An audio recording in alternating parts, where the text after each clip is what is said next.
The bells of St. Odelia's tolled a damp, heavy rhythm, a sound swallowed by the Sunday morning drizzle coating old Brooklyn.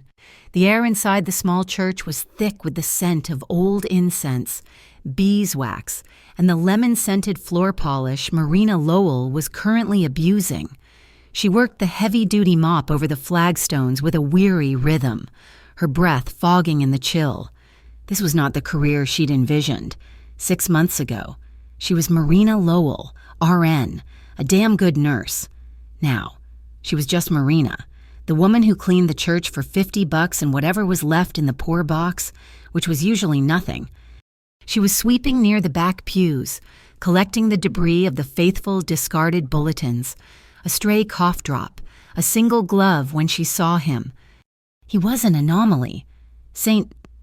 Odelia's congregation consisted of old women with rosaries wrapped around their knuckles and young families trying to impress them. This man was neither. He sat slumped in the very last pew, perfectly still. He wore a black suit that cost more than Marina's last 3 months of rent. His head was bowed as if in deep prayer, but the angle was wrong. It was too low, too heavy. A shadow moved beside her. Mrs. Agnes, the church sacristan, and a woman who seemed to be held together by prayer and starch, materialized at her elbow. The old woman's hand, gnarled with arthritis, was trembling as she pointed a single finger. "Oh, dear Lord, Mrs.," Agnes whispered, her voice like dry leaves. Marina's eyes followed the finger. A dark stain was spreading across the man's crisp white shirt, blooming from the center of his chest. It was red, a deep, arterial crimson. "Mrs." Agnes took a staggering step back, her rosary beads clicking like terrified teeth. She stared at the stain, her eyes wide, not with just fear, but with a strange, profound recognition. "God's not done with you yet, son," she breathed, a statement of fact, not comfort. Marina's training kicked in, shoving aside the fear. The man was dying, right here. She dropped the mop with a clatter that echoed in the vast, empty space. "Call 911. Mrs. Agnes," she commanded, her voice regaining its lost authority. She rushed to the pew, her mind already triaging. Check for pulse. Apply pressure. Assess the wound. She slid in beside him, her hand reaching for his neck. Sir, can you hear me?" His skin was cold, but there was a pulse, thready and fast. Her gaze dropped to the wound, and she froze. It wasn't blood. Not all of it. There was some blood. Yes, a shallow graze on his side that was soaking the shirt, but the thing misses. Agnes had pointed at the perfect, terrifying circle of red on his sternum. Wasn't a wound. It was light, a small, unwavering, impossibly bright red dot that painted his chest. Marina had seen enough action movies with her little brother to know what that was. Her stomach turned to ice. It wasn't an exit wound. It was an entry point. The realization came a half-second too late. A sound like a giant's whip crack tore the holy silence apart. It wasn't a gunshot. It was an explosion of sound that seemed to shatter the very air. The magnificent stained glass window of St. Michael, high above the altar, disintegrated into a million pieces of colored rain. "Mrs.!" Agnes screamed, a high, thin sound that was almost immediately lost. Marina didn't think. She reacted. In one violent, desperate motion, she grabbed the front of the man's expensive suit and pulled. He was heavier than he looked, a dead weight of muscle and bespoke tailoring, but her adrenaline-fueled fear was stronger. She hauled him sideways, tumbling out of the pew and onto the freezing stone floor, just as a second shot pinged off the oak where his head had been. Plaster dust and colored glass rained down on them. The church was filled with chaos. The few other early arrivals, mostly the choir, were screaming, cowering behind the organ. Marina lay half-sprawled on top of the man, her heart trying to beat its way out of her chest. He was very much awake now. He pushed himself up on one elbow, his movements fluid and dangerous. He wasn't a civilian. He wasn't a victim. He was something else entirely. He looked at her, and his eyes were the color of a winter storm, a flat, hard gray that held no gratitude, only a cold assessment. Then they softened. Just a fraction. He saw her face, the shock, the plaster dust in her hair. "Don't call the cops," he whispered, his voice a low gravel, laced with a faint, unplaceable accent. The words were a command, not a request. He winced, his hand going to the graze on his side. Who they're hunting? Marina could only stare. He smelled of expensive cologne, rain, and the metallic tang of gunpowder. His face was all sharp angles and contradiction, a brutality in the line of his jaw and a strange, broken pride in his eyes. Distant sirens wailed, growing closer. The sound snapped the spell. The man moved. He was a shadow detaching itself from the floor. One moment he was beside her, his body a warm, solid presence against hers, and the next he was gone. He didn't run. He flowed, disappearing through a small sacristy door at the side of the nave, melting into the rainy Brooklyn morning as if he were just another ghost in a church full of them. Marina stayed on the floor, shaking, until the first police officer rushed in, gun drawn. She told them what she could. A man was shot at. He ran. She didn't see the shooter. She didn't see the man. It was all a blur. They saw her, a girl in jeans and an old sweatshirt, holding a mop handle like a lifeline. They believed her. It was only hours later, after the police were gone and Mrs. Agnes was sipping heavily brandied tea, that Marina found it, while sweeping up the last of the glittering glass shards. Her hand brushed against something cold on the floor beneath the back pew. It was a ring, heavy, platinum, or something like it. It was too large for her finger. She held it up to the light of a surviving candle. The design was stark, minimalist, an engraving, 2 letters, E-M, intertwined with a name, Redwater. The ring felt heavy in her pocket, a cold, smooth burden against her thigh. For 2 days. Marina Lowell lived in the echo of that gunshot. She'd gone back to St. Odelia, scrubbed the floors with a frantic energy, trying to erase the memory of violence from the holy space, but she couldn't erase the ring. Redwater. It was a name that belonged on a bottle of expensive whiskey, not a piece of jewelry found on a church floor. A quick search on the library's public computer confirmed the first part.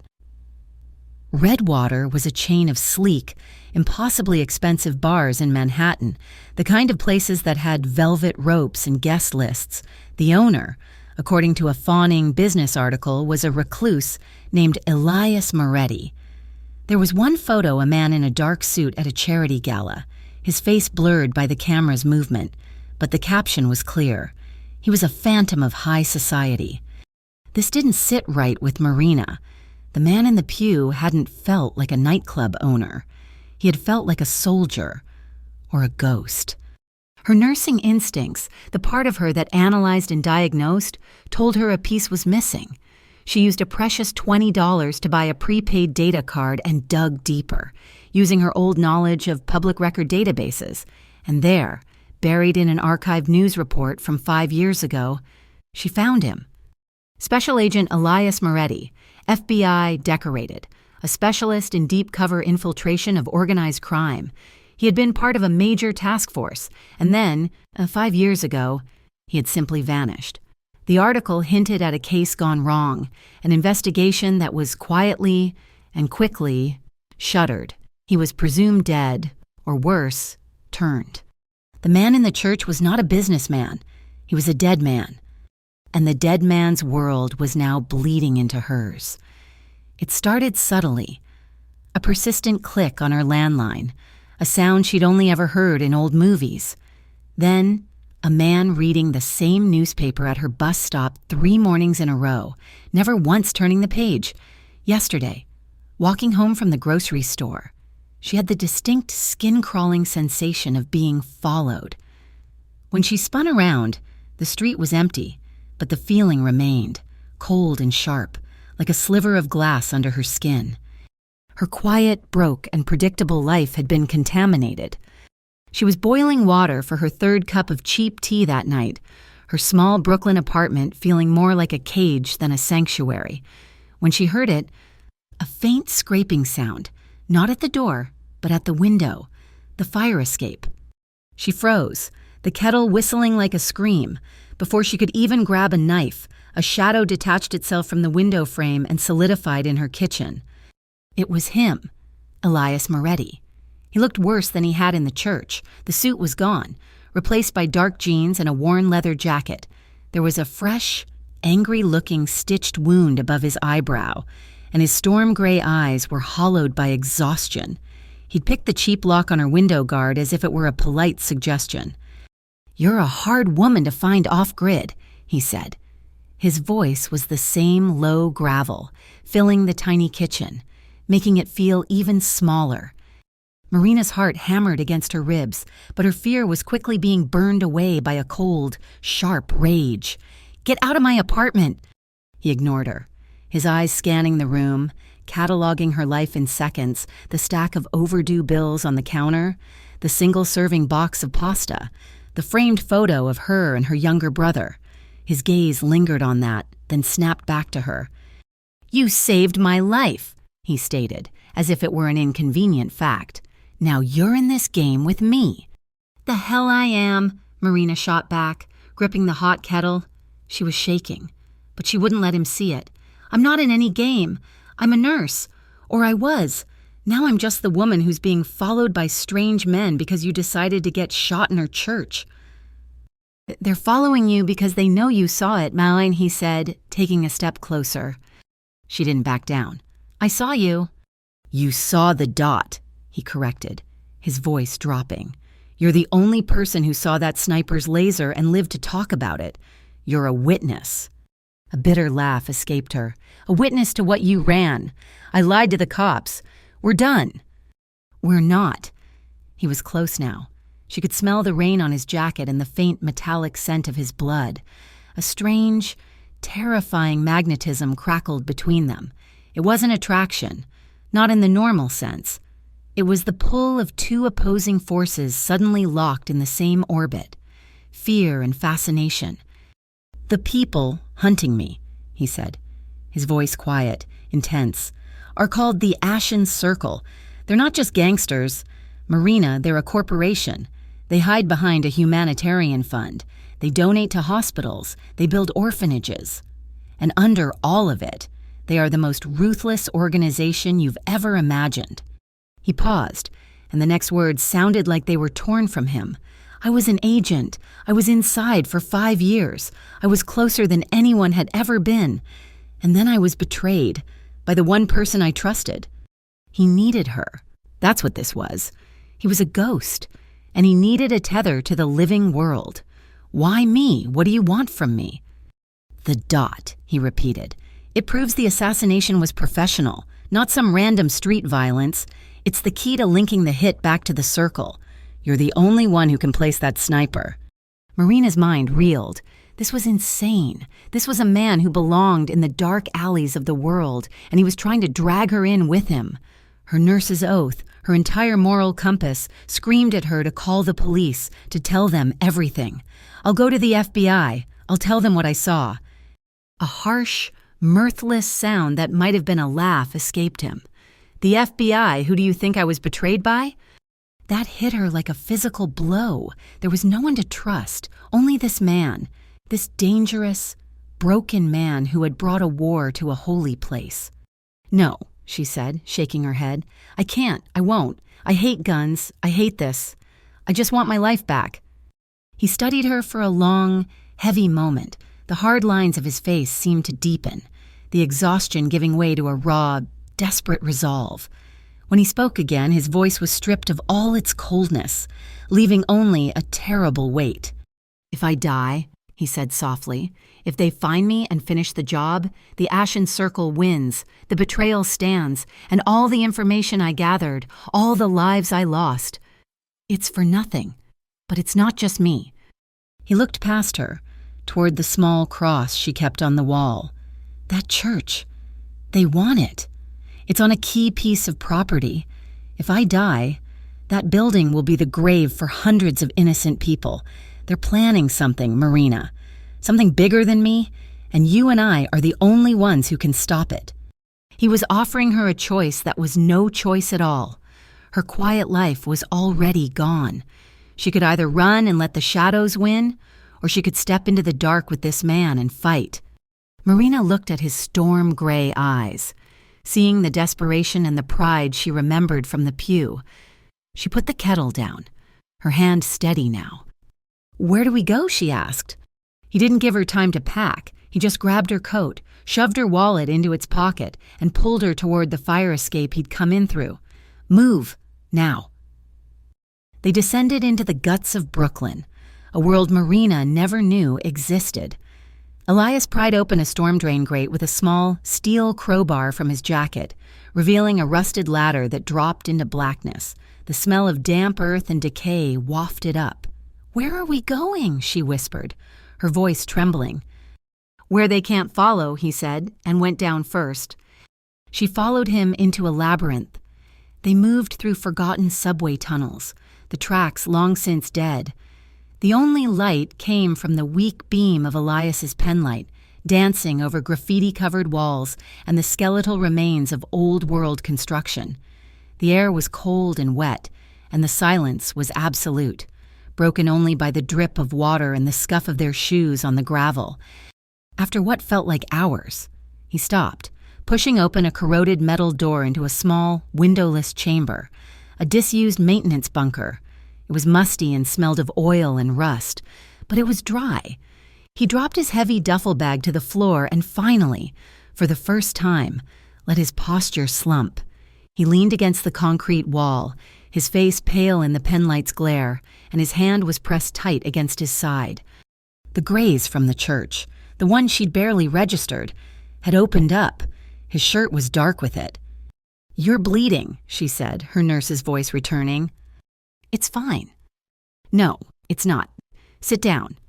She unzipped his duffel bag and her hands found, to her relief, a comprehensive first aid kit. This was not his first time running. "I said I'm fine, nurse." He growled, but he sat heavily on an overturned crate. "And I'm ignoring you," she retorted, clicking on a battery-powered lantern from the kit, the room filled with a harsh, sterile light. "Take off your jacket and shirt." He hesitated, a flash of vulnerability crossing his features. Before he complied, the wound was worse than a graze. The bullet had torn a nasty, shallow trough along his ribs. It was bleeding sluggishly, but it was deep enough to be dangerous. She cleaned it with antiseptic wipes, her touch professional and impersonal. Though her heart was hammering, he was all hard muscle and scars, a roadmap of a life she couldn't imagine. He hissed as the alcohol bit into the raw flesh but didn't move. She threaded a surgical needle from the kit. "This is gonna hurt," she warned. "Get it over with." Her hands began to shake, the reality of it all, the church, the chase, this bunker. This man crashed down on her. The needle wavered. Before she could apologize, his hand, large and calloused, closed over hers, not hard but firm, grounding. His skin was warm. He guided the needle to the edge of the wound. "I don't trust anyone else," he whispered. The words were a shock, and they steadied her. She looked from his hand, which was still covering hers, to his face. His gray eyes were locked on her, intense and unguarded. There was no one else in the world for him, and in that moment, there was no one else for her. She took a deep breath and began to stitch. Her movements became sure and practiced, a small, intimate act of mending in the midst of chaos. He never flinched, but she could feel the tension radiating from him, the rigid control he held over his own pain. She was tying off the last stitch when he tensed for a different reason. He released her hand, his head snapping toward the door. "Company." A second later, she heard it. Footsteps, heavy, measured, crunching on the gravel outside. Elias was on his feet, a gun appearing in his hand as if by magic. He pushed her behind the metal crate. "Stay down, don't move." The door burst open, and the bunker was filled with the blinding beams of 3 flashlights. "We know you're in here. Moretti?" a voice echoed. Elias didn't answer. He fired 3 times, fast. The flashlights shattered, plunging the room into a disorienting strobe effect as the gunmen returned fire. The noise was deafening. A physical assault, bullets ricocheted off the concrete, sending chips of stone flying. Marina cowered, her hands over her head, her body shaking so hard her teeth chattered. This was it. She was going to die here, in a hole, with a man she barely knew. One of the men was advancing, a dark shape against the door. Elias was pinned down. Exchanging fire with the other two, the man raised his weapon, aiming it squarely at Elias's exposed back. "No!" The word was a silent scream in her throat. She saw Elias's spare gun, the one that had fallen from his duffel bag. It was 2 feet away. She didn't think. She lunged, grabbing the cold, heavy metal. Her hands were clumsy. She'd never held a gun before, but she pointed it at the dark shape and pulled the trigger. The explosion was blinding. The recoil slammed her back against the wall, her arm feeling as if it had been hit with a bat. The man at the door grunted, a sound of surprise, and crumpled to the ground. Silence, heavy, ringing silence. Then, the sound of Elias finishing the other two. Quick, professional, final. Marina just stared at the man she had shot. She dropped the gun as if it were on fire. A sob tore from her chest, a raw, animal sound. She slid down the wall, her body racked with tremors. She had taken a life. Elias was at her side instantly. He grabbed her, pulling her into his chest, his arms like steel bands. He turned her head away from the body, pressing her face into his shoulder. "Shh, you're all right. Breathe. Marina, just breathe," he murmured, his voice a low, calming rumble in her ear. He held her tight as the sobs racked her body. He didn't let go until her breathing evened out. Then, he gently tilted her chin up. His eyes were soft, the gray storm in them stilled for a moment. He leaned down and pressed his lips to her forehead. It wasn't a kiss of passion, it was a kiss of absolution. "You're not weak," he whispered, his thumb brushing away a tear. "You just saved us." He helped her to her feet and grabbed a set of dark green paramedic jackets from his bag. They escaped through a ventilation shaft that led to a derelict garage. Inside was a decommissioned ambulance, old but clearly maintained. They drove, blending into the city's anonymous emergency traffic. The adrenaline was gone, leaving behind a hollowed-out exhaustion. The silence in the cab was thick. "She was part of the circle," Elias said suddenly, his eyes fixed on the road. "The one who betrayed me." Marina looked at him, confused. "I didn't just work with her," he clarified, his knuckles white on the steering wheel. "I loved her. I trusted her with everything, and she sold me to Cade, to the Ashen Circle, for power." Marina watched his profile, illuminated by the red and green lights of the dashboard. The cold, dangerous man from the church was gone. In his place was someone deeply wounded, a man hollowed out by betrayal and guilt. She saw the loneliness he carried, a burden heavier than any of his weapons. Her hand moved on its own, resting on his arm for just a second, a silent acknowledgement. He didn't pull away, and in the darkness, hurtling down a highway in a stolen ambulance, a fragile, dangerous thing began to grow between them. They drove north for 6 hours, ditching the ambulance in a long-term parking lot at a rest stop and stealing a nondescript, decade-old sedan. Elias navigated them off the main highways, onto winding back roads that seemed to lead nowhere. They ended up in Haverhill Ridge, a forgotten town in upstate New York that looked like it had been boarded up since the 1980s. Their destination was a small, derelict chapel on a hill overlooking the dead town. It was made of stone, and the roof had partially collapsed over the rectory. But the main sanctuary was intact, protected by a thick oak door that Elias opened with a key.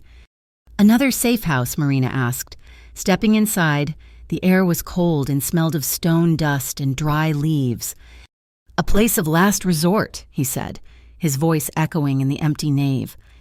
The isolation was immediate and profound. There was no electricity, no running water, and the nearest sign of life was miles away. They were completely, utterly alone, trapped with only each other and the ghosts of their pasts. They subsisted on the canned goods and bottled water Elias had stashed in a hidden cellar. On the third night, The dam of silence broke. Marina was cleaning her brother's photo, the one from her apartment, the only personal item she'd managed to grab with the sleeve of her sweater. Elias was watching her from the shadows, where he always sat, oiling his gun. "Your brother." Marina nodded, her throat tightening. "Leo, he was 17. She turned the small frame over in her hands. "He was a good kid. Got mixed up with the wrong people. Just for a minute. He was trying to get out. He was standing on our front stoop, waiting for me to get home from my shift. They did a drive-by. She didn't look at him. She just stared at the cracked wood of the pew in front of her. The bullet that killed him was meant for someone else, but it doesn't matter, does it? He's just as dead." She finally looked up, her eyes hard and bright with unshed tears. "That's why I became a nurse, to save people. And it's why I hate what you are, what you do, what you made me do." The last part hung in the air, the weight of the man she'd shot in the bunker. Elias methodically reassembled his weapon, his hands never faltering, but his voice, when he spoke, was rough. "You think I like it?" He stood and walked to the altar, staring up at the bare, wooden cross. "You think you're looking at a good man, Marina, a hero agent. That man died 5 years ago. He died the day he went inside." He turned to face her, his features carved by the moonlight slanting through the broken window. "To hunt monsters, I had to become one. I've done things that make what you did in that bunker look like a prayer. I'm not the man you should be trusting. I'm not the man you should be saving." "I don't think I'm saving you," she whispered. "Aren't you?" A storm was gathering outside, the wind howling around the stone corners, and the first drops of rain began to lash against the windows. Later that night, the storm was a deluge. The chapel was a cold, dark island in a sea of roaring sound.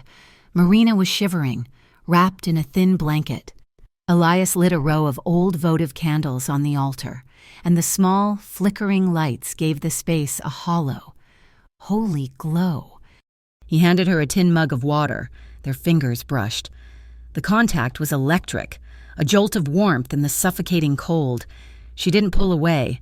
He didn't either. He stood close to her, so close she could feel the heat radiating from him. He was looking at the flickering candles, but his focus was somewhere else entirely. "If God isn't done with me," he said, his voice barely a murmur over the rain, "maybe he sent you to do it." She looked up at him, into those gray, broken eyes. "To do what finished the job."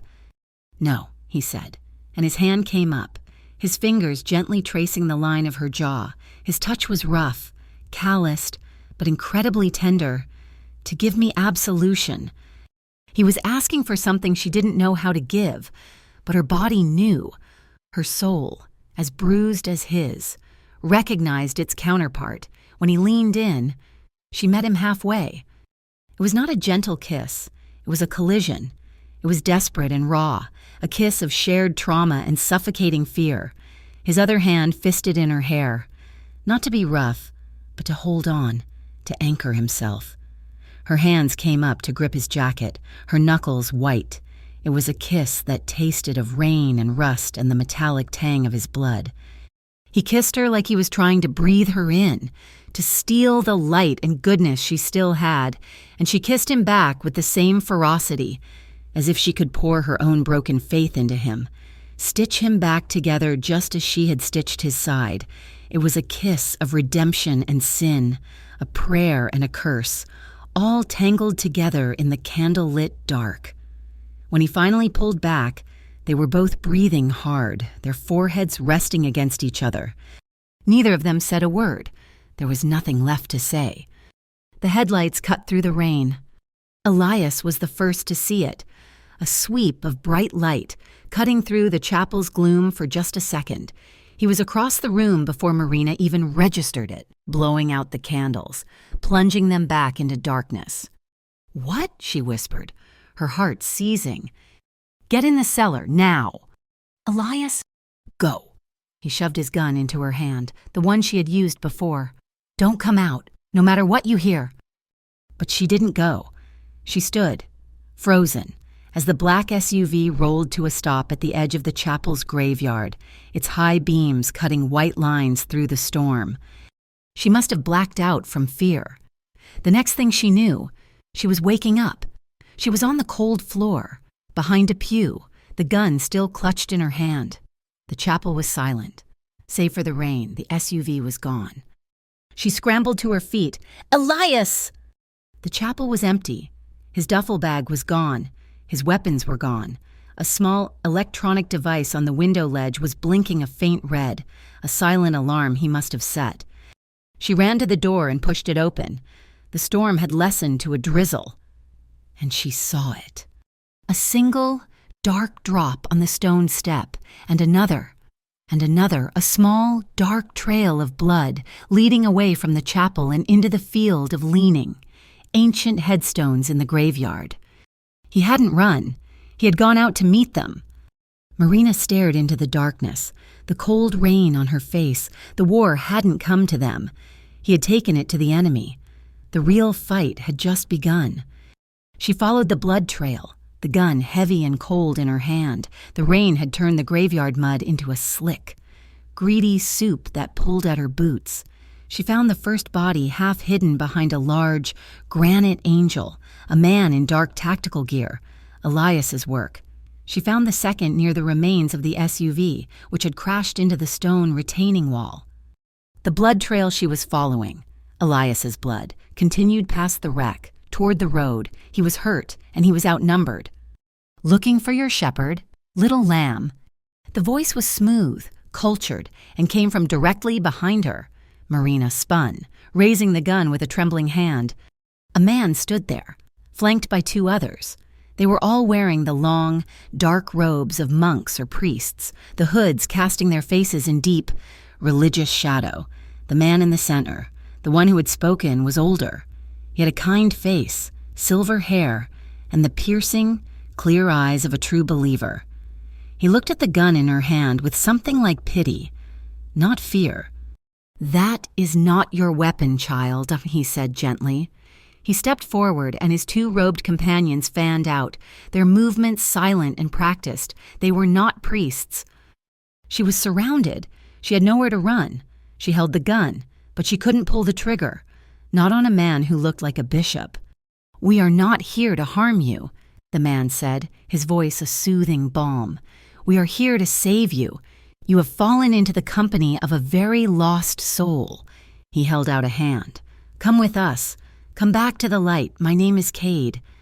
She was bundled into a black van, her hands bound not with cuffs, but with a velvet rope. They drove for hours in complete silence until they reached a city. She recognized the spires of Manhattan. They took her to a massive Gothic cathedral, a place of stunning, dark, opulent beauty. They didn't take her to the sanctuary. They took her down, into the stone catacombs beneath. The room was a cellar, but it was furnished like a high-end study. Ancient books lined the walls, and a single expensive-looking lamp cast a warm, golden glow. It smelled of old paper and beeswax. Cade sat across from her in a high-backed chair, steepling his fingers. "Elias was my son," he began, his voice filled with a terrible, paternal sadness. "Not by blood, of course, but by spirit. I found him, a brilliant, angry young man in the FBI, and I showed him the truth."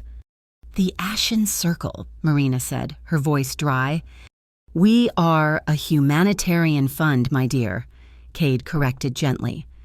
"We do God's work in places the government has forgotten. Elias was my finest instrument. I gave him everything. I gave him power, purpose. I protected him." He leaned forward, his kind eyes hardening just a fraction, and then he became prideful. He saw the power I had built, the power God had entrusted to me, and he wanted it.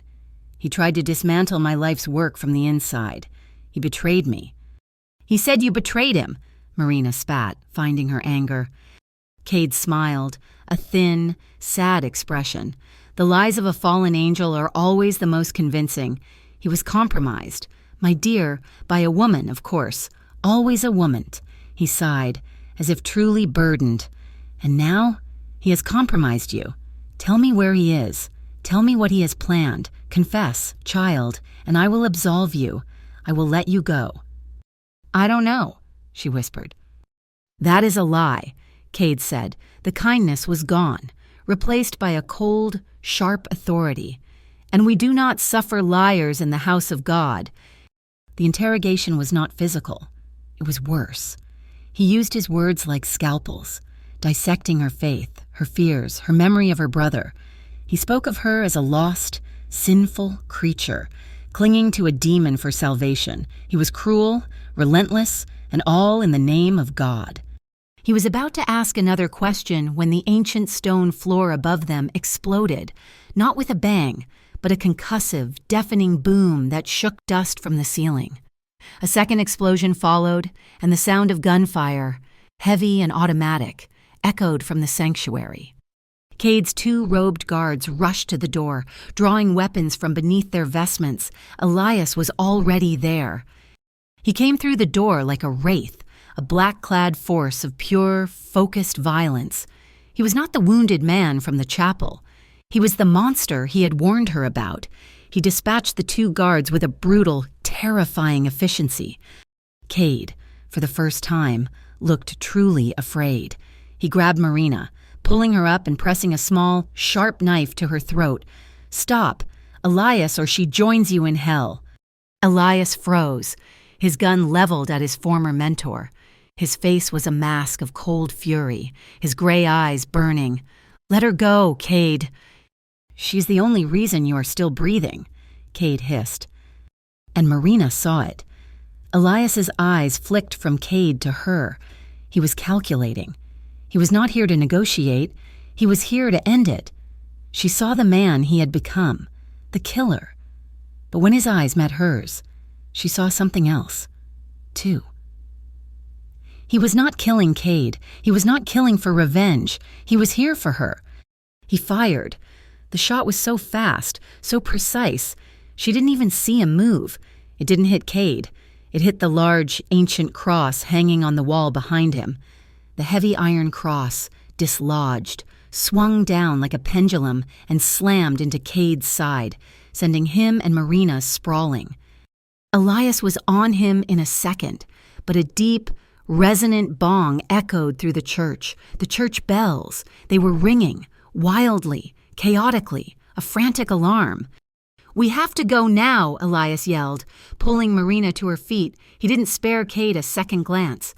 He shoved her toward a dark tapestry on the wall, ripping it aside to reveal a small, dark opening, a tunnel.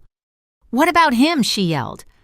"He's not the one in charge," Elias shouted back, pushing her into the passage. Behind them, she saw the glow of fire. He had set charges. They ran through the dark, suffocating stone tunnel, the sound of the raging fire and the collapsing cathedral behind them. Smoke burned her lungs. They burst out into a side alley, collapsing against a brick wall, gasping for air. Elias was bleeding again, from his side, from a dozen new cuts. He looked at the burning church, the smoke and flames licking at the night sky like a vision of purgatory. He slumped against the wall, the adrenaline leaving him in a rush. "If you still believe in God," he gasped, his voice raw, "pray for me. Pray I get a chance to be a man again." He looked broken, defeated by the very monster he had unleashed to save her. She grabbed his face, her hands covered in soot, and forced him to look at her. "God doesn't abandon anyone, ma," she said, her voice fierce, a defiant prayer, "including you." She kissed him. It was not the desperate, pained kiss from the chapel. This was a kiss of smoke and ash, a promise forged in fire. It was a vow. His hands came up to grip her waist, pulling her flush against him, as if she were the only solid thing in a world that was burning to the ground. He kissed her back with a possessive, desperate hunger, a man starving for a life he thought he'd already lost. When they finally broke apart, they stared at each other for a second, their breaths mingling in the cold air. Then he grabbed her hand. "Run," he said. They disappeared into the night, leaving the cathedral to burn, a sacrifice to a war they were just beginning to understand. They ended up in Vermont, in a motel off a highway that hadn't been relevant since the 1970s. The sign just said motel in flickering red neon, and the man at the desk, who looked half asleep, didn't even blink when Elias, his face bruised and smeared with soot, signed the register as Mr. and Mrs. Walker. Their room was a box of beige and brown, smelling of stale smoke and pine-scented cleaner. This was their sanctuary. This was their fake peace. Elias was far more injured than she'd realized. The fire had left angry, weeping burns across his forearms, and in the chaos of the escape, his stitches had torn open. He collapsed onto the flimsy mattress not as a warrior, but as a man running on fumes. He had a fever by midnight. For 3 days, the world shrank to the 4 walls of that room. Marina was a nurse again. This was a different kind of battlefield, one she understood. She cleaned his wounds with stolen antiseptic from a gas station, stitched his side closed again this time with dental floss and a sewing needle sterilized in a cup of bad whiskey. She bullied him into drinking water, forced him to eat the stale crackers and soup she bought from the vending machine. He was a terrible patient. He fought her. His body still wired for conflict, but his fever was too high. He was vulnerable, and he hated it. And in that vulnerability, the walls between them crumbled. She saw him not as the phantom, not as the killer, but as Elias. She saw the deep lines of pain etched around his mouth, the exhaustion in his bones. On the 4th day, the fever broke. He woke up, his eyes clear for the first time, and found her asleep in the hard-backed chair by his bed, her hand still resting on his forehead. The peace that followed was fragile, almost dreamlike. They were 2 people hiding from the world, playing house. She found a small hot plate in the room's kitchenette and tried to make real food. "I've never seen scrambled eggs look so resilient," Elias noted from the bed, his voice still rough. "Shut up and eat," she said, a smile touching her lips for the first time in what felt like a lifetime. The next morning, she woke to the smell of burning. Elias was standing at the hot plate, frowning at a smoking pan. "How do you make them not stick?" She came up beside him, her body brushing his. A jolt went through her, a simple domestic contact that felt more intimate than any of their desperate kisses. "You have to use oil, for starters," she said softly. She took the spatula from him, her hand closing over his. He didn't pull away. She showed him how to move the eggs, how to fold them. He was clumsy. His hands, so precise and deadly with a weapon, were lost in this simple task. They ate the slightly burned eggs in silence, a quiet, shared moment that felt dangerously normal. That afternoon, he was sitting on the edge of the bed, his burned forearms freshly bandaged. He'd been sifting through the contents of his duffel bag. "Close your eyes," he said. "This isn't a place for games, Elias. Just do it."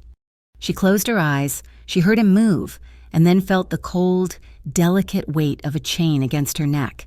A chill that had nothing to do with the cold air ran down her spine. "You can open them." She looked down. It was a necklace, a simple silver chain, but the pendant was a small, stylized symbol, a minimalist design she recognized from his ring, the logo for Redwater. "Elias, I can't—" "You're part of that world now, Marina," he said, his voice quiet. He was standing in front of her, and his fingers were at her neck, fastening the clasp. His touch was hesitant, gentle, his rough fingertips brushing her skin. I want you to have it, so I know who I'm fighting for." He's giving me his name, she thought, a cold wave of fear and a strange hot pulse of possession rising in her. That night, the peace shattered. Marina woke with a gasp. She wasn't in the motel. She was being held down, a hand at her throat, the cold, unmistakable circle of a gun barrel pressed to her temple. Her eyes flew open. It was Elias, but it wasn't. His eyes were wide, unseeing, and glazed with the sheer terror of a nightmare. He was breathing in harsh, sharp gasps. "Elias," she whispered, her voice shaking, but she forced it to be calm. "Elias, it's me. It's Marina." "She's dead," he hissed, the voice of a different man. "Cade, you're dead." "I'm not Cade," she said, her nurse's voice taking over. Her hand came up, very slowly, and covered his hand, the one holding the gun. "I'm right here. You're in Vermont. You're safe." "You are not there. You are with me." His fingers trembled, the pressure at her temple increased, and then, as if a string had been cut, it was gone. The gun clattered to the floor. He collapsed back against the headboard, pulling his knees to his chest, his head in his hands. A raw, ragged sound was torn from his throat. Marina didn't hesitate. She moved onto the bed, wrapped her arms around him from behind, holding him as he shook. She was not holding a killer. She was holding a man drowning in his own sins. She realized, in that cold, dark room, that their love was its own kind of battlefield. It wasn't about saving her life. It was about her fighting for his soul. He was quiet for a long time. Finally, he spoke, his voice hollow. "Cade isn't dead." She froze. "You don't know that. You were dreaming." "I know it," he said, pulling away from her. He sat on the edge of the bed, his back to her, a silhouette of guilt. The fire, it wasn't enough. It was a distraction. I know how he thinks. He'll be in the shadows, rebuilding. He'll find us. He'll never stop. "So we keep running," Marina said, her voice desperate, clutching at the illusion. "We can go further. Canada." "No." He stood, his body a rigid line of resolve. "I've been running for 5 years, from him, from myself. I'm done running." He turned to her, his eyes the color of the storm again, but this time, it was a storm with a purpose. "I have to go back to New York. I have to end this. All of it." "You'll die," she cried, standing to face him. "Elias, you're not healed. He'll be waiting for you." "He'll be waiting for me to run," Elias said. "He won't be waiting for me to hunt him." He was determined. This was the end of the line, a final, brutal calculus. He had to end the loop of violence. She looked at him, at the man she had stitched together, the man who had given her his name, the man who had just held a gun to her head, and she knew she could not let him go alone. "All right," she said, her voice steady. He looked at her, surprised. "Marina, I'm not asking for your permission." She stepped forward, her hand coming up to touch the faint scar above his eyebrow, the one from the church. "If God isn't done with you," she said, echoing the words of Mrs. Agnes. "Maybe he's using me to finish it. Elias stared at her for a long, heavy moment. He saw her faith, her stubborn, broken, beautiful faith. A small, almost pained smile touched his lips. He leaned in and rested his forehead against hers, a moment of pure, agonizing stillness before the final battle. "Then you're my last miracle," he whispered. Returning to New York felt like walking back into the fire, but this time, Elias was the one holding the match. The Ashen Circle's power was not in the burned-out cathedral. It was here, in a sleek glass and steel monolith in Midtown, hiding behind the polished brass plaque of the Ashen Humanitarian Fund. They didn't sneak in through the shadows. They walked through the front door. Elias, with a chilling, latent skill Marina hadn't seen before, had created flawless press credentials. They were Mr. Walker and Miss Lowell, investigative journalists from a niche financial crimes publication, granted an appointment to discuss the fund's urban renewal projects. Marina's hair was pulled back in a severe bun, her nurse's scrubs replaced by a pencil skirt that made her feel like she was in costume. Her heart was a trapped bird against her ribs. Elias, however, was transformed. He was calm, his gray eyes hidden behind horn-rimmed glasses. He radiated a bored, intellectual authority. Their appointment was a ruse to get them inside, while Elias distracted a floor manager with probing. Technical questions about investment portfolios, Marina, using a keycard Elias had acquired, slipped away toward the basement. He joined her 30 seconds later. "The real brain of the operation is always in the basement," he murmured, his breath warm against her ear as they descended in the service elevator. The archive room was cold, sterile, and silent, lined with rows of humming black servers. Elias plugged a small device into the main hub, his fingers flying across a tablet. "Cade's not just a gangster, he's a banker," he whispered, his eyes scanning the data. "He's not just taking over territory, he's taking over the market." The screen filled with code, which resolved into a series of financial ledgers. "He's planning a purge," Elias said, his voice hardening. "A massive, simultaneous transfer of assets. He's going to wipe out his rivals and any of his own people he can't trust by draining their accounts to zero. He's funding it with his own humanitarian money, making it all look legal. It's scheduled for tonight." "It's a bold play. You almost have to admire the scale." The voice was not Elias's. It was smooth, arrogant, and it came from the doorway behind them. Elias froze, his entire body going rigid. Marina turned. A man in an immaculate, $3,000 suit leaned against the door jamb. He was clean-cut, his smile easy, his eyes as dead and cold as a shark's. "Agent Vance," Elias said, his voice flat, devoid of all emotion. "Ex-agent Moretti. Just like you," Vance said, his smile widening.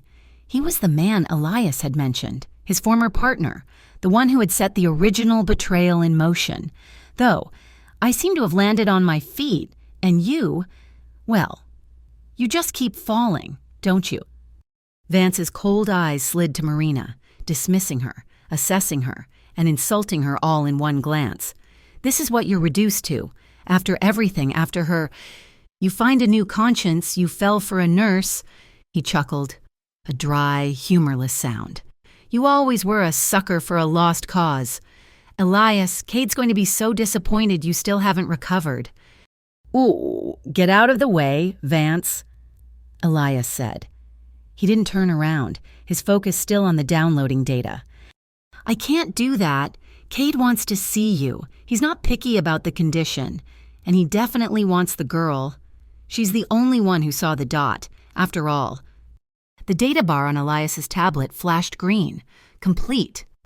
Elias snapped the tablet shut, spun, and shoved Marina behind the largest server rack just as Vance's hand, holding a silenced pistol, came up. The first shot was a muffled thwack that sparked off the metal where Marina's head had been. Elias returned fire, his own weapon suddenly in his hand, the sound a deafening crack in the enclosed concrete space. The room erupted. 2 more guards poured in, their weapons unsilenced, and the basement became a war zone. Bullets ripped through expensive servers, sending a rain of sparks and shattered plastic. They were pinned, trapped between the gunfire and the back wall. "The stairwell," Elias yelled, reloading with a terrifying practice speed. "We can't make it," Marina screamed back. Vance was advancing, using the servers as cover. "It's over. Elias, just give up the girl." Marina saw it, on the wall, just to her right, a large, red, CO2 fire extinguisher. She didn't think. She grabbed it. It was heavier than she expected. "Elias, close your eyes," she shrieked. She pulled the pin, hoisted the canister, and stepped out from behind the rack. Squeezing the handle, a massive, choking cloud of white fog blasted into the room, instantly obscuring everything. The temperature dropped 20 degrees. Vance cursed, firing blind into the fog. "Go." Elias grabbed her hand, dragging her through the disorienting, freezing cloud. They burst through the stairwell door and took the steps 3 at a time, their feet hammering on the metal. "Where are we going?" Marina gasped. "Up the one place they can't box us in." They slammed through the final door and burst onto the rooftop. A violent, cold rain instantly slapped them, the wind howling. They were 40 stories up, surrounded by the glittering, indifferent lights of the New York skyline. The door behind them burst open. Vance. "There's nowhere to run." Moretti. They sprinted across the slick, wet tar toward a cluster of massive air conditioning units, a different sound, a sharp crack from a neighboring building, a sniper. Elias grunted, a short, sharp sound of impact, and stumbled. He didn't fall, he just stopped. "Elias," Marina whispered. He looked down at his chest, then back at her. "Run, Marina," he said. Before his legs buckled, he pitched forward onto the wet rooftop. "No!" she screamed. She slid to her knees beside him, her hands hovering over his back. The shot was high on his right shoulder, but it was bad. Blood, dark in the rain, was already pooling. She grabbed him by the front of his jacket, her strength born of pure, primal adrenaline, and dragged him behind the cover of a huge metal air duct. His body was a dead weight. "Elias, stay with me!" She tore off her own soaked coat, balling it up, pressing it hard against the wound. He hissed, a sharp intake of breath. It's not as bad as it looks," he gasped, his face pale and slick with rain. "Shut up, just shut up," she sobbed, applying pressure. The blood soaked through her coat almost immediately, hot and sticky against her cold hands. "Marina," he whispered, his hand coming up to cup her cheek. His touch was weak. "You have to go. The ladder, get to the street." "I am not leaving you," she cried, her tears lost in the downpour. You were my miracle," he breathed, his eyes starting to lose their focus. "No," she couldn't breathe. This was it. This was the end. He used his last bit of strength to pull her face down to his. His kiss was brutal, desperate, and final. It tasted of rain and metal and the salt of her tears. It wasn't a kiss of love. It was a kiss of goodbye. It was a man imprinting himself on her soul one last time before he let go. She tore her lips from his, her heart shattering. "No!" she screamed, hitting his good shoulder. "You don't get to die. Do you hear me? You don't get to leave me here. You're not done yet." A massive bolt of lightning split the sky, illuminating the rooftop in a stark, momentary daylight. And in that flash, she saw it. Glimmering on his chest, just inches from the bloody wound, steady and patient, was a small, perfect circle of red light, the laser. The sniper was waiting for a clean shot to the heart. The dot, it was the same red, the same perfect, patient circle of death from St. Odelia's. It was hell come full circle. Marina's scream was a choked, soundless thing. She looked across the gulf of the street to the one dark building in the skyline, a beautiful, old stone church, its bell tower rising like a dark finger accusing the heavens, and in the arched opening, a silhouette. Cade.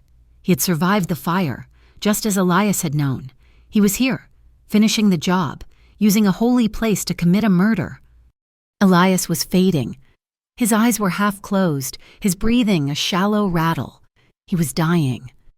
And the red dot was moving from his bloody shoulder slowly, inexorably, toward his heart. No, the word was not a plea. It was a command. It was a denial of this reality, a rejection of this ending. Marina launched herself, a desperate, last-second lunge, throwing her body on top of his, a human shield. She covered his chest with her own. "You're not done yet," she screamed at him, at God, at the man in the tower. The world exploded in a sharp crack. A line of fire seared across her own shoulder, a white-hot pain that stole her breath and sent a spray of her own blood to mix with his on the wet tar. The bullet, meant for his heart, had grazed her, tearing through her jacket and her skin. It ricocheted with a ping off the metal ductwork behind them. The pain was blinding, but it was nothing compared to the shock that went through Elias. His eyes snapped open. He saw the new blood on her, the line of red that was not his own. He saw her face, contorted in agony and absolute, terrified defiance. She'd taken a bullet for him. She'd become his miracle. It was an absolution. It was a condemnation. It was rocket fuel for a dying fire.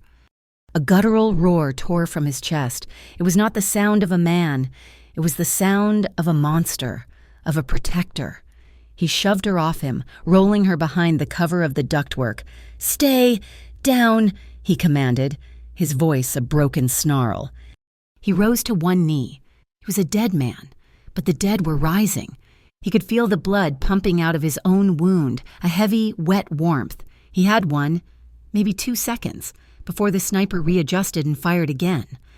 He raised his gun, his arm shaking not from weakness, but from a profound, world-ending rage. He saw Cade in the tower. He saw the man who had made him, who had broken him, who was now trying to kill the only thing that had ever tried to save him. Cade was a shadow, too small, too far. A killing shot was impossible. But Elias wasn't aiming for Cade. His eyes, sharp and practiced, saw the thick, ancient chain just above Cade's head, holding a massive, iron sanctuary lamp, a heavy, ornate piece of forgotten devotion. He made his choice, not to be a killer, but to be an instrument. "God's not done," he whispered. He fired just once. The sound of his gun was lost in a clap of thunder. Across the street, the heavy chain shattered. The lamp, weighing hundreds of pounds, fell. It didn't make a sound from this distance.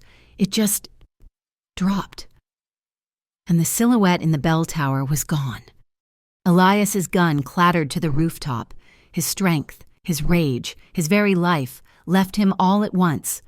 He slumped, collapsing back onto the tar, his eyes rolling back. Elias Marina scrambled to him, ignoring her own burning shoulder. She cradled his head in her lap, her hands slick with a mixture of his blood, her blood and the rain. "Elias, stay with me. Don't you leave me, don't you dare." He was so pale. His lips were blue. She pressed her hand to his wound, the one in his chest, as if she could physically hold his life inside him. "I told you, son, God's not done with you yet." The voice, dry as old leaves, cut through the storm. Marina's head snapped up. "Mrs." Agnes was standing there, not 3 feet away. She was not wet from the rain. Her simple, dark dress was dry.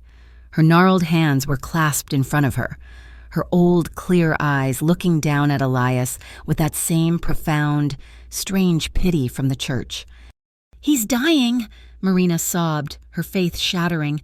How did you—" "He's not yours to keep, child, Mrs.," Agnes said, her voice impossibly kind, "and he is not yet his to take." She looked at Marina, her gaze sharp. "Pray." Marina, a woman who had abandoned her faith, looked at the impossible woman, at the dying man in her lap, at the rain and blood, and she prayed. She bowed her head, pressed her hand to the red, bloody mess of his chest, and she prayed. She prayed to a God she hated, a God she had cursed, a God who had taken her brother. She prayed with a fury, a desperation that was more powerful than any rote Hail Mary. Elias's eyes flickered. He found her. His hand, weak and trembling, came up and grasped her wrist, the one pressed to his chest. His fingers were so cold. "If I live," he whispered, his voice a bare thread of sound, so quiet she almost missed it. "I'll live different." He was making a promise, a vow. The wail of sirens, distant but growing closer, cut through the night, not just police, but an ambulance.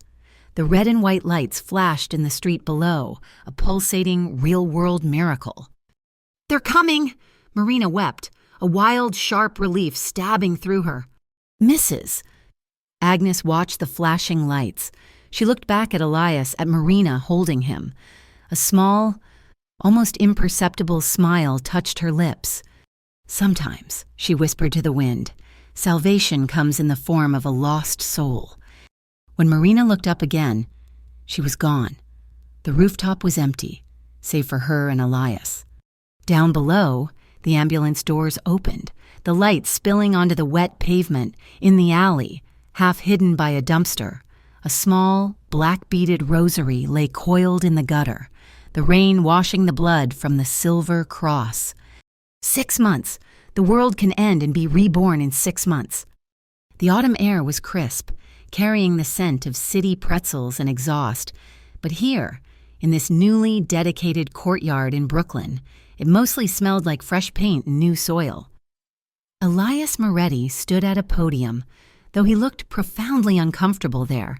He wore a dark gray suit, but the formality was softened by the lack of a tie. He was no longer a phantom. He was a man, solid and real, addressing a small crowd. He was the founder of the Redwater Foundation, a name he had pulled from the ashes of his past and given a new, clean meaning. The foundation, funded by the anonymous liquidation of the Ashen Circle's assets, a parting gift from the FBI, who were all too happy to have their dead agent close the case, had just opened its first community health center. It was built on the same plot of land where St. Odelia's had stood before the sniper's nest, a new beginning from a place of sin. Marina Lowell stood just to the side of the stage. She wore simple blue scrubs, her hair tied back in a neat ponytail. She was the center's head nurse. Her gaze was fixed on Elias. He was speaking about second chances, about finding purpose in the wreckage. His voice was the same low gravel, but the hard edges had been worn smooth, not by violence, but by time. He finished his speech. The crowd applauded politely, and his eyes found hers.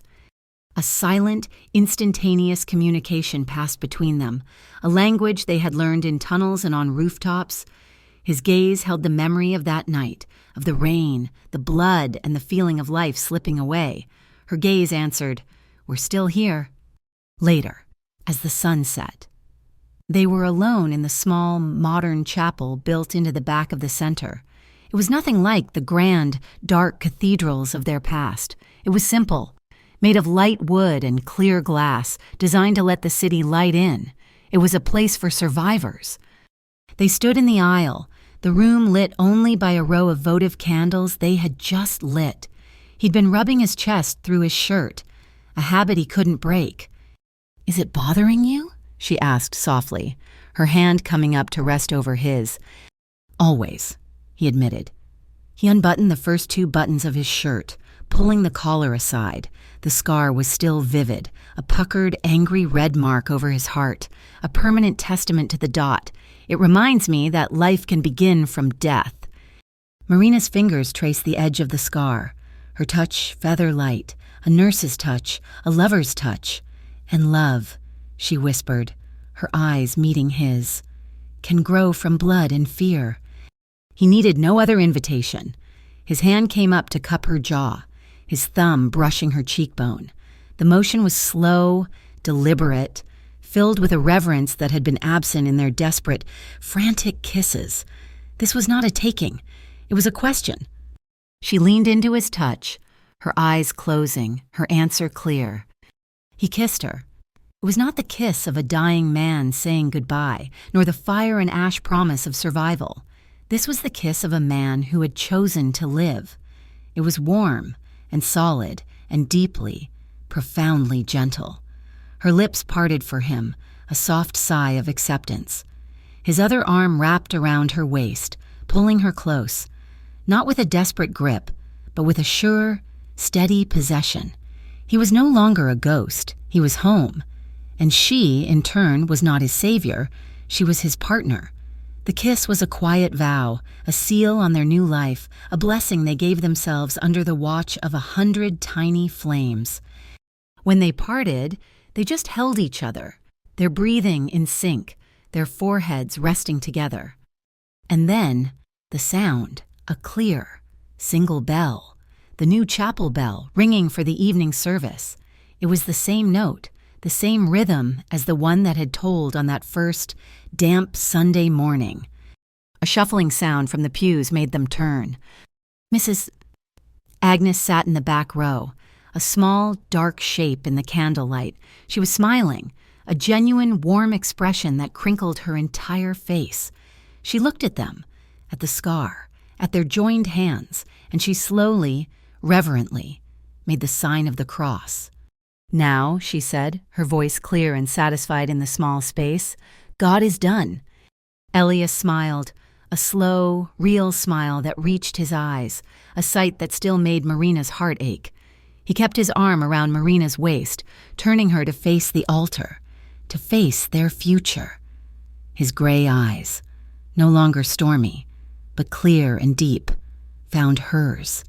They were tender, but they held the same fierce intensity she had fallen in love with. "No," he whispered, "just for her. He's just getting started." 1 year later, The bells of a different church, a grand old cathedral in the heart of Manhattan, tolled a slow, solemn rhythm for the dead.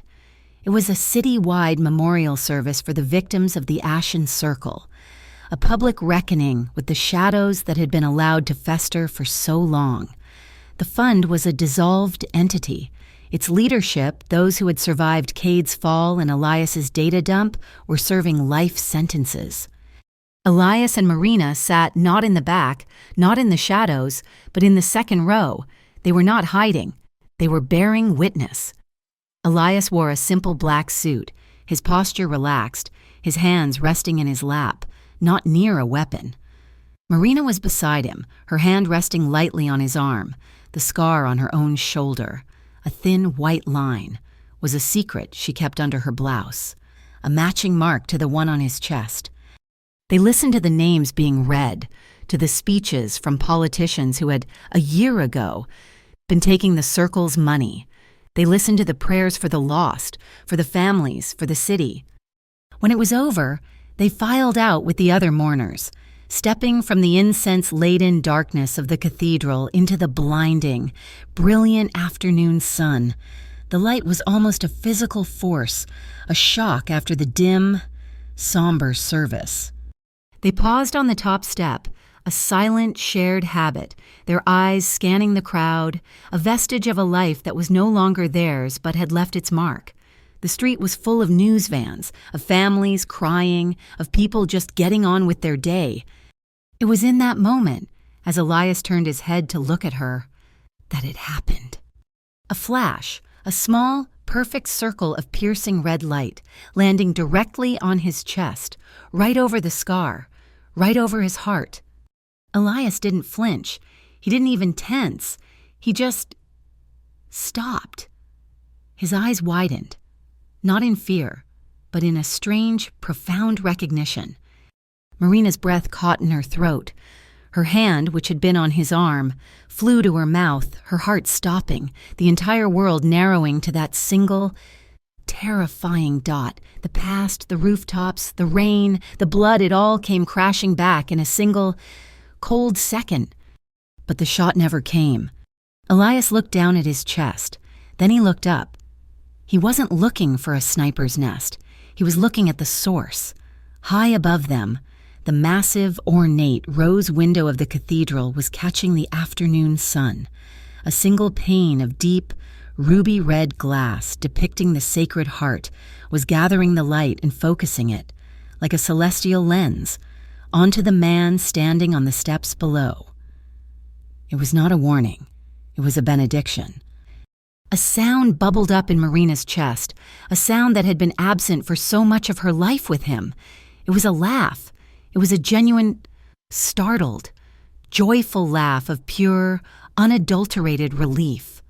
She dropped her hand from her mouth and pressed it, warm and firm, directly over the red light on his chest, covering his scar with her palm. He looked at her, and the confusion on his face melted away as he saw the laughter in her eyes. God, she said, her voice shaking with amusement, is still not done with you. The old words, once a prophecy of dread, were now a shared joke, a promise of a future. Elias stared at her for a moment, at this woman who had dragged him back from the dead, who had taught him how to live again. A slow smile, the one that was still reserved just for her, spread across his face, lighting his gray eyes from within. He laughed, a low, warm sound that made the people on the steps near them turn. He covered her hand with his, pressing her palm more firmly against his heart, trapping the red light between them. "And then he'd better keep up," Elias said.